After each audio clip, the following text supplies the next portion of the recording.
감사합니다. 한 번 더 기도하겠습니다. 영원하신 하나님, 높이 계신 주님, 자비하신 하나님, 영원토록 찬송하기 원합니다.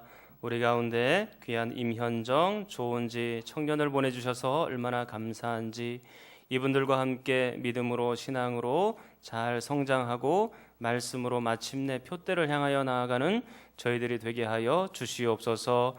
우리 교회에서 믿음의 깊은 뿌리를 내리고 신앙으로 잘 준비되어서 하나님 나라 위에서 귀히 쓰임 받도록 역사하여 주옵소서. 저희들이 말씀 듣기 원합니다. 말씀 통하여 하나님께서 들으시는 또 귀한 말씀, 또 이 말씀대로 실천하며 따라가며 성령 하나님이 온전히 임재하여 주옵소서. 예수님의 이름으로 기도하옵나이다.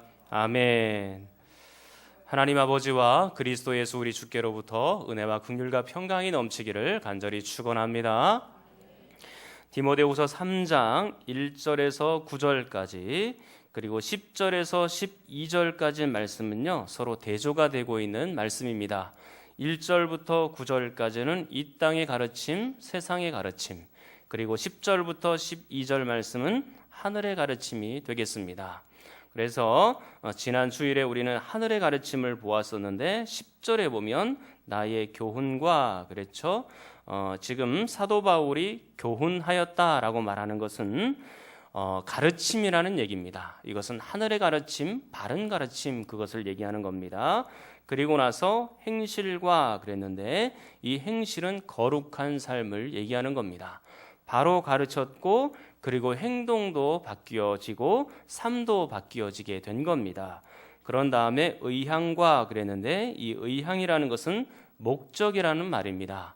하늘의 가르침의 마지막 목적이 어디냐? 그것은 바로 하나님의 영광이고 장성한 분량까지이고 예수 그리스도에게까지이고 표대까지인 것입니다. 자, 그리고 나서 믿음과 그랬는데 하늘의 가르침은 우리를 믿음에 바로 세우지만 세상의 가르침은 믿음에서 파선하도록 그렇게 만들어 줍니다. 그 다음에 나와 있는 것이 오래 참음과 그렇게 나와 있고 그 다음에는 사랑과 그랬습니다. 하늘의 가르침은 하나님을 사랑하고 이웃을 사랑하게 하지만 이 땅 위의 가르침은 자기를 사랑하게 만들고 돈을 사랑하게 만들고 쾌락을 사랑하게 만드는 것입니다. 그 다음에 다시 인내와 그렇게 말씀을 하는데 오래 참음과 인내라는 단어는 거의 흡사한 단어입니다. 그래서 인내와 오래 참음 이 두 가지는 너무나 소중하기 때문에 중요하기 때문에 이 짧은 구절에서 두 번이나 반복해서 말하고 있는 겁니다. 그리고 나서 11절 말씀에 보면 박해를 받음과 고난과 그랬습니다. 박해를 받는 것도 고난을 받는 것도 사실은 하늘의 가르침인 것입니다. 오늘은 이 박해를 받는 것과 고난에 대해서 여러분들에게 집중적으로 좀 더 말씀을 드리도록 하겠습니다. 여러분들은 박해에 대해서 고난에 대해서 어떤 감정을 가지고 계십니까? 마음으로만 대답하십시오. 우리는 보통 이렇게 생각할 겁니다. 힘들다, 싫다, 그렇게 생각할 수 있을 것 같아요. 그렇기 때문에 우리 과거에 이런 고난과 박해에 대해서 어떤 가르침들이 있었는지 한번 잠깐 살펴볼 필요가 있을 것 같습니다. 교회가 한참 성장하고 자라날 때 교회는 영적인 성숙보다는 양적인 성장에 훨씬 더 비중을 많이 두던 그런 시기가 있었습니다. 눈에 보이는 것, 양적인 것을 많이 강조하다 보니까 가르침도 예수 믿으면 복 받습니다. 예수 믿으면 부자 됩니다. 예수 믿으면 성공합니다. 예수 믿으면 병도 낫습니다. 이런 가르침들이 굉장히 많이 있었던 거예요. 그래서 교회 안에서도 이런 가르침들이 있다 보니까 교회 안에 몇 명 모입니까? 그리고 재정 형편은 어떻습니까? 이런 눈에 보이는 질문들을 많이 했어요. 그래서 사람들이 한 10,000명 정도 모이면 목회 성공하셨네요. 그리고 20-30명 모이면 말은 안 하지만 왠지 목회에 실패한 것처럼 그렇게 느껴지는 순간들이 있었습니다. 개인들도 마찬가지입니다. 성도 개인도 사업이 잘 되고, 그리고 자녀들이 인류대학 들어가고, 그리고 승진하고 높은 위치에 올라가면 그것을 신앙생활 잘한 것으로, 그런 신앙생활의 척도로 삼았던 그런 시절이 있었던 것입니다. 그렇게 설교를 하고 가르치는 모임들이 많아지니까 그곳으로 사람들이 모인단 말이죠. 그래서 그런 가르침들이 더욱 강화되던 시기가 있었습니다. 그런데 여러분들에게 한번 질문을 드리도록 하겠습니다. 예수 믿으면 복 받습니다. 이게 맞습니까? 틀립니까? 정말 맞습니까? 한 번 더 물어보겠습니다. 예수 믿으면 복 받습니다. 이게 맞아요? 틀려요? 그렇죠. 맞는 말입니다. 이건 100% 진실입니다. 그러나 복의 개념에 대해서는 우리가 한 번 더 짚고 넘어가고 생각을 해봐야 될 것 같습니다. 진짜 우리의 눈으로 보이는 것만이 진짜 복인 것인지, 예수 믿으면 복 받습니다 라고 말을 할 때 구약 성경에 있는 아브라함, 이삭, 또 야곱, 또 요셉, 이런 사람들의 예를 많이 듭니다. 실제로 이분들은 굉장히 부유하게 살았고 또 물질도 많았고 거부였다고 표현을 했어요. 그리고 굉장히 사회에서는 높은 위치에 올라갔었던 그런 사람들이기도 합니다. 그러나 우리들의 눈에 보이는 것만이 정말로 진정한 복이고, 이렇게 부자가 되고 잘 살아야지만 진짜 우리가 신앙생활 잘한 것으로 나타날 수 있는 것인지 한번 곰곰하게 생각해 봐야 되는 겁니다. 여러분, 사도 바울의 예를 한번 보겠습니다. 사도 바울이 예수님 믿기 전에는 어떤 생활을 했는지를 한번 보겠습니다. 빌립보서 3장입니다. 성경 빌립보서 3장으로 가보겠습니다. 신약성경 321쪽입니다. 빌립보서 3장 4절부터 봅니다. 빌립보서 3장입니다. 빌립보서 3장 321쪽입니다. 빌립보서 3장 4절입니다. 빌립보서 3장 4절에 보면 이렇게 말씀하고 있어요. 그러나 나도 육체를 신뢰할 만하며, 여기서 육체라는 것은 자랑거리를 얘기하는 겁니다. 그러나 나도 자랑거리가 있는데 만일 누구든지 다른 이가 육체를 신뢰할 것이 있는 줄로 생각하면, 다른 사람들이 자랑거리가 있다고 생각한다면 나는 더욱 자랑거리가 많은 사람이다. 그리고 나서 5절 6절 구체적으로 말씀을 합니다. 자, 5절 6절 여러분이 읽겠습니다. 시작.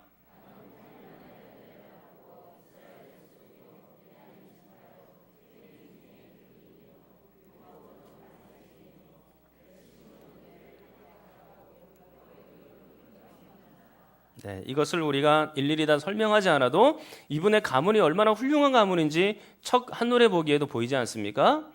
뿐만 아니라 이분은 당시에 오늘날로 말하면 인류대학에 다녔던 그런 분이에요. 그리고 로마 시민권을 가지고 있었던 사람입니다. 그러니까 예수 믿기 전에는 이렇게 장래가 촉망받고 성공이 보장되어 있는 그런 사람이었다라고 말할 수 있을 것 같습니다. 그런데 예수 믿고 나서 이분이 어떻게 되었는지를 한번 보겠습니다. 고린도 후서 말씀입니다. 고린도 후서 11장으로 가보겠습니다. 고린도 후서 11장입니다. 신약성경 297쪽, 신약성경 297쪽입니다. 고린도 후서 11장 23절부터입니다. 고린도 후서 11장 23절부터 신약성경 297쪽입니다. 신약성경 297쪽 고린도 후서 11장 23절부터 한번 보겠습니다. 그들이 그리스도의 일꾼이냐 정신없는 말을 하거니와 나는 더욱 그러하도다.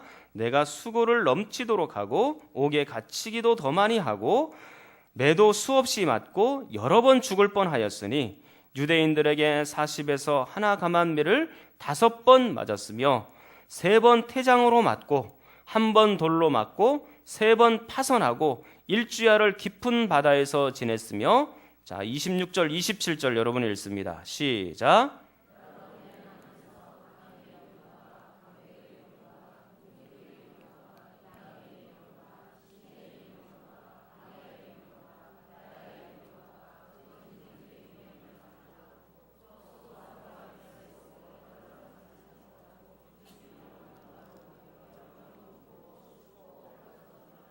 자, 여러분 예수 믿고 나서 지금 이분이 어떻게 되었습니까?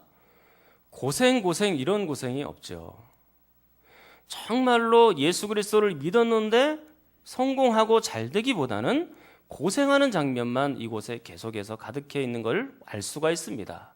그렇다면 아브라함이나 아니면은 야곱이나 또 요셉이나 이런 분들은 신앙생활을 잘해서 부자로 산 것이고, 사도 바울은 신앙생활을 잘 못해가지고 이렇게 고생하고 있는 것입니까? 그게 아니지요. 사랑하는 성도 여러분, 그렇기 때문에 우리가 이 복이라는 개념을 눈에 보이는 것에만 초점을 맞추어서 두면 안 되는 겁니다. 오히려 예수 믿고 나서 신앙생활을 잘 하고 나서 우리의 형편과 처지가 더 어려워졌다고 말하는 사람들이 꽤나 많이 있습니다. 어떤 분이 계십니다. 그분은 식당을 개업을 하셨는데 예수 그리스도를 안 믿는 분이셨어요.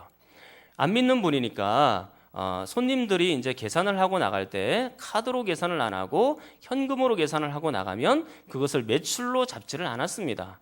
세금을 포탈하기 위해서 그런 거죠. 그리고 이제 이 재료를 보니까 음식 재료가 국내산 이렇게 써 있는데 그냥 국내산이 아니고 외국에서 들여온 값싼 재료로 쓰고 그렇게 했었습니다. 자, 뿐만 아니라 그분이 종업원들을 대할 때도 월급도 좀 작게 주고 악하게 좀 대우를 했던 겁니다. 근데 이분이 예수 그리스도를 영접하고 믿고 교회 나오기 시작하면서 변하게 된 겁니다. 이제 나는 예수 믿는 사람이 되었으니까 좀 이제 경영하는 방식도 달라져야 되겠다 생각을 한 겁니다. 그래서 세금을 포탈하기 위해 했던 그런 것도 다 생각을 접었습니다. 그래서 현금으로 계산하는 것도 다 수입의 매출로 잡고, 그리고 그것을 잘 계산을 하여 하나님 앞에 11조도 드리고, 국내산 써 있으니까 진짜로 국내산 재료를 사용하기 시작을 하고, 종업원들에게도 좀 친절하고 따뜻하게 대해주기 시작한 겁니다. 그리고 이분이 주일에는 이제 문을 닫게 된 겁니다. 왜냐하면 주일에는 주일 성수해야 되고 예배를 드려야 되기 때문에 이 식당 문을 닫고 주일마다 교회로 오기 시작했고, 또 그 홀에서는 울려 퍼지는 것이 이렇게 경음악을 좀 틀어주되 특별히 복음성가 같은 걸로 잘 틀어주어서 간접적으로 전도할 수 있도록 그렇게 한 겁니다. 그럼 우리가 기대할 수 있는 건 뭐예요? 하나님께서 이분이 신앙생활 잘하니까 이분에게 손님을 많이 보내주셔갖고 매출이 더 많이 늘어나겠구나, 그렇게 기대하는 경우가 많이 있을 것 같습니다. 그런데 이분이 매출이요 절반으로 뚝 떨어진 거예요. 그리고 세금도 계산해서 내야 되니까 너무나 형편이 어려워지게 된 겁니다. 예수 그리스도를 믿기 전에는 잘 살았는데 믿고 나서는 형편이 더 어려워지게 된 거예요. 그러면 이분이 지금 잘못 산 겁니까? 여러분이 한번 생각을 해보십시오. 잘못 산 건가요? 그래서 성경을 보도록 하겠습니다. 자, 디모데 후서로 다시 넘어옵니다. 디모데 후서 3장 12절입니다. 디모데 후서 3장 12절입니다. 자, 12절 여러분이 읽겠습니다. 시작.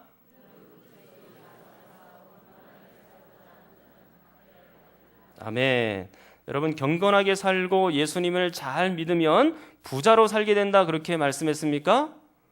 경건하게 살면 성공하고 경건하게 살면 자녀들이 인류에 들어가고, 그렇게 지금 여기서 말씀하고 있습니까?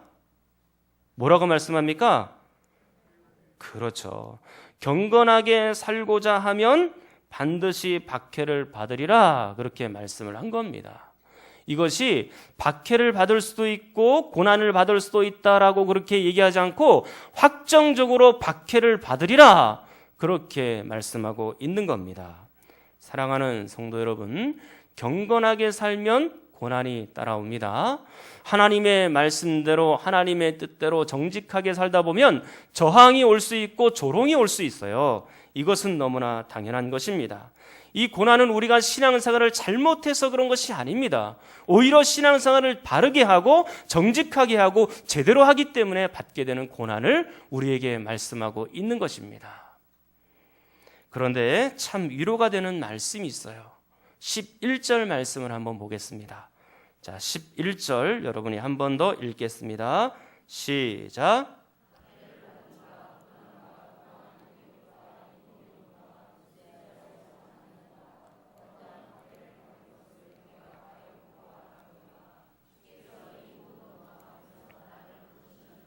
할렐루야, 할렐루야.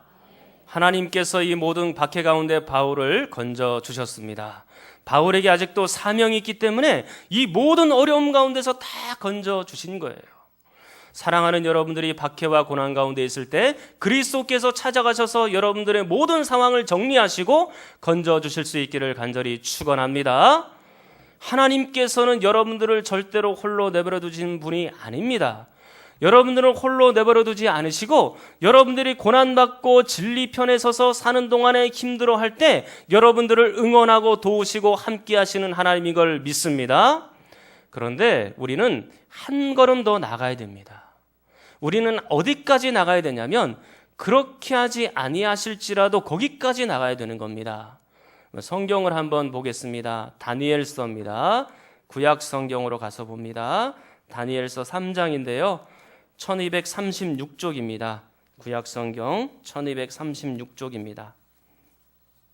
다니엘서 3장입니다. 1236쪽 찾으면서 들으십시오. 이제 사드락, 메삭, 아벳느고라는 사람이 있는데요. 이 사람은 유다 사람들입니다. 그런데 바벨론의 포로로 그만 끌려가게 되었죠. 근데 그때 바벨론으로 포로로 끌려가게 되었을 때에 그때 바벨론의 왕이 느부갓네살 왕이라는 분입니다. 근데 이 느부갓네살 왕이 어느 날 조소를 내렸어요. 어떤 조소를 내렸냐면 이제 내가 금신상 우상을 하나 만들 터인데 이 앞에서 절하지 않는 사람들은 맹렬히 타는 풀무불 가운데 모든 사람을 집어넣으리라. 그렇게 조소를 내리게 된 겁니다. 근데 사드락, 메삭, 아벳느고는요, 그 고난과 죽음의 그걸 모든 것들을 각오하면서 그것을 다 거부하기 시작합니다. 그리고 왕 앞에서 이렇게 얘기를 해요. 3장 17절입니다. 3장 17절. 자, 여러분이 읽겠습니다. 시작.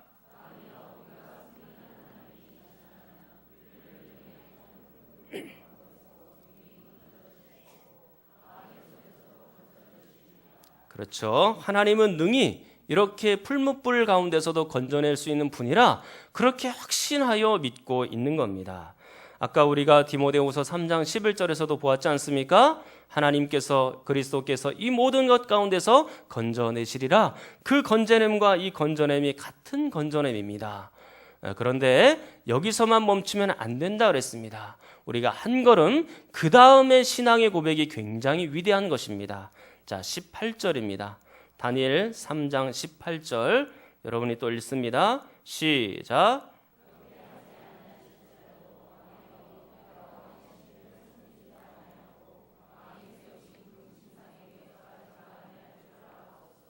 그렇죠. 하나님께서 우리를 건져주시지 않는다 할지라도 우리들은 신상 앞에 절하지도 않고 오직 하나님만 섬기겠습니다 라고 지금 이 세 소년들이 이야기를 하고 있는 겁니다.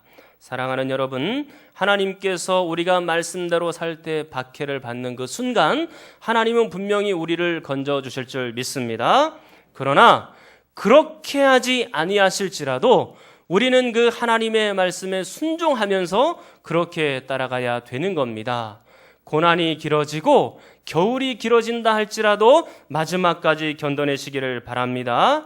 분명히 신앙의 길은요, 눈물 나는 길이고 또 앞으로 좁은 길로 여러분들이 달려가야 하기 때문에 굉장히 어려운 길인 겁니다. 그래서 우리에게 인내가 필요하고 오래 참음이 필요한 겁니다.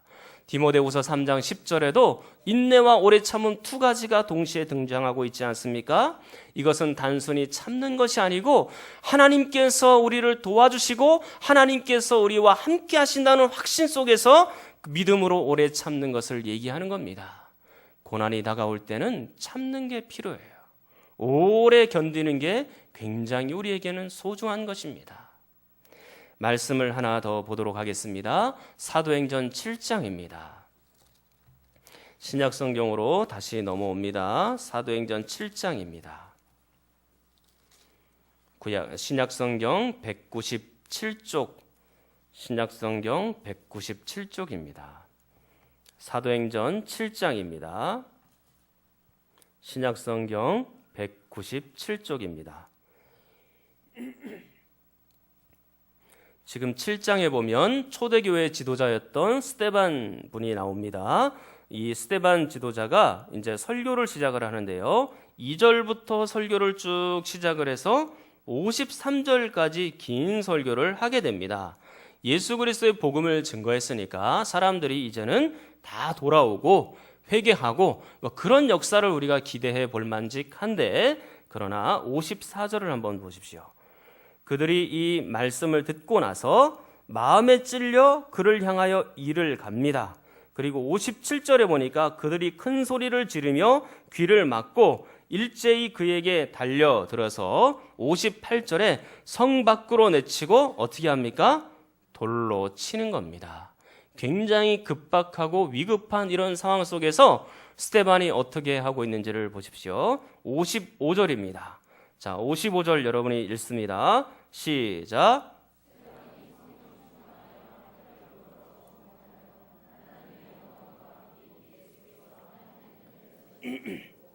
그렇죠. 하나님의 영광도 보았고 예수 그리스도도 보았다라고 말씀합니다.